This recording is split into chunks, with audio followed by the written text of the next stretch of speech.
वबरकातुहू। ये कांग्रेस सरकार, कर्नाटका की सरकार, चीफ मिनिस्टर सिद्धरामैया जी ने जो बजट पेश किया है इस साल का असेंबली के अंदर, ये बहुत ही अफसोसनाक है कि लगातार मुस्लिम लीडर्स के तरफ से, माइनॉरिटीज़ के तरफ से, मुस्लिम जितने भी जो अलग अलग लोग हैं उनके तरफ से बारहा एक अपील और एक मेमोरेंडम और एक मीटिंग के ऊपर मीटिंग होने के बावजूद भी हाल ही में मुख्यमंत्री ने तमाम एमएलएस को, जो माइनॉरिटी एमएलएस हैं उनके साथ मीटिंग करने के बाद, उलमा इकराम के पास मीटिंग करने के बाद फिर एक बार धोखा दिया है कांग्रेस सरकार ने कर्नाटका के अंदर। खासकर माइनॉरिटी बजट में सिर्फ 3,500 के करीब, यहाँ 3,500 करोड़ के करीब बजट रखा गया है, जबकि लगातार हम लोग प्रोटेस्ट कर रहे हैं, एसडीपीआई के जानिब से एहतजाज भी किए हैं, यहाँ तक के जब बेलगावी के सेशन में तक हम मेमोरेंडम पेश किए हैं। पूरे कर्नाटका भर में हम लोगों ने यात्रा करके लोग ये रिप्रेजेंटेशन किया, तमाम एमएलएस को मुलाकात करके रिप्रेजेंटेशन किया कि हमें 10,000 करोड़ का बजट होना बोलकर। हम अलग से कुछ नया नहीं मांग रहे थे। जो माइनॉरिटी बजट के लिए जो सिद्धरामैया ने अपने स्पीचेस में कहा था, जो कांग्रेस सरकार ने अपने मैनिफेस्टो में कहा था, वही चीज हम उनसे सवाल पूछ रहे हैं, लेकिन उसके ऊपर टोटली काम नहीं हो रहा है। ये बहुत ही गलत हुआ है जो इस बजट के अंदर, और पिछले मर्तबा के बजट के अंदर भी जो बजट दिया गया था 2,101 करोड़ का बजट हमको डिसाइड किया गया था, लेकिन 2,101 करोड़ में सिर्फ 1,000 करोड़ तक सैंक्शन किया गया, लेकिन उसमें भी सिर्फ 432 करोड़ यानी 432 करोड़ खर्चा किए गए पिछले साल भी। तो ये जो माइनॉरिटीज के एमएलएस हैं, 9 एमएलएस जो है, ये लोग क्या कर रहे हैं? ये लोग टोटली इसके ऊपर काम ही नहीं किए, इसका फंड का यूटिलाइजेशन ही नहीं हुआ।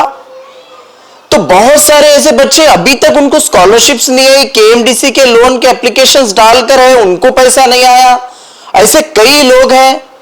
क्या कर रही है मोहतरमा कनीज फातिमा जी, क्या कर रहे हैं बीजेड जमीर अहमद खान साहब, और जितने भी जो एमएलएस हैं, तनवीर सेठ हो, ये जितने भी लोग हैं, ये लोग क्या कर रहे हैं? सिर्फ 432 करोड़ पे खर्चा किए गए, बाकी का पूरा अमाउंट वैसे ही है। उसके बाद अब 3,500 के करीब हमको दिया गया है, लेकिन उसमें भी कितना खर्चा करेंगे और कितना करेंगे पता नहीं। उसके अंदर भी टोटली ये है। तो ये सरासर गलत है। जबकि कांग्रेस ने जो वादे किए थे इलेक्शन के टाइम पर, उन वादों को पूरा नहीं कर रही है। ये गवर्नमेंट टोटली फेलियर है। सिर्फ इनको मुसलमानों के वोट होना, माइनॉरिटीज के वोट होना, उसके अलावा मुसलमानों का कुछ नहीं होना। आप देखिए कितना बड़ा डिस्क्रिमिनेशन है। हाल ही में तेलंगाना में इलेक्शन हुआ, जहां पर सिर्फ 65 लाख मुसलमान रहते हैं, वहां पर ये लोग 4,000 करोड़ का बजट दे रहे हैं। यहां पर 1 करोड़ से ज्यादा मुसलमान रहते हैं, लेकिन यहां पर सिर्फ 3,500 करोड़ के करीब दे रहे हैं। तो हमें और आपको सोचने की जरूरत है कि ये हम जब तक, अगर आज देखिए तेलंगाना में 4,000 करोड़ देने की वजह यह है क्योंकि वहां पर अल्टरनेट है मुसलमानों के पास, उसीलिए वहां पर 4,000 करोड़ का बजट दिया जा रहा है। कर्नाटका में अल्टरनेट आपके पास एसडीपीआई मौजूद है। अगर इस बार एसडीपीआई को अगर 4 एमएलए आते तो ये 3,500 करोड़ नहीं, हम आपको ये कर सकते थे कि 10,000 करोड़ का बजट हम लाने का प्लान करा सकते थे और कांग्रेस को खमा सकते थे। तो यही बोलना चाहता हूं, लैक ऑफ पॉलिटिकल रिप्रेजेंटेशन की वजह से ये तमाम चीजें हो रही है। ये जिन 9 एमएलए को हम जिताकर भेजे हैं, ये कोई काम के नहीं है। ये सिर्फ मीटिंग टू मीटिंग और प्रोग्राम्स में आकर खाली कुर्ता पैजामा टोपी डालकर लोगों को बेवकूफ बनाने के अलावा दूसरा कुछ नहीं आता है। इन लोगों को यही काम करते हैं।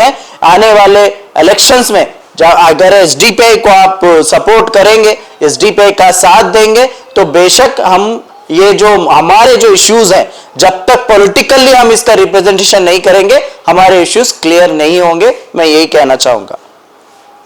गुलबर्गा शहर में पहली बार इन्ने फार्म हाउस सेल किया जा रहा है। हागरगा किरास से ताजफंजनाल से किरूर विलेज तक ये 10.5 किलोमीटर पर यह फार्म हाउस बनाया जाएगा, जिसमें आप लोगों को 5 साल तक मेंटेनेंस किया जाएगा सागवान के झाड़ों के साथ, और 5 साल की इजी इंस्टॉलमेंट पर यह फार्म हाउस सेल किया जाएगा। ज़्यादा जानकारी के लिए कॉन्टैक्ट कीजिए भूमि बिल्डर्स एंड डेवलपर्स से।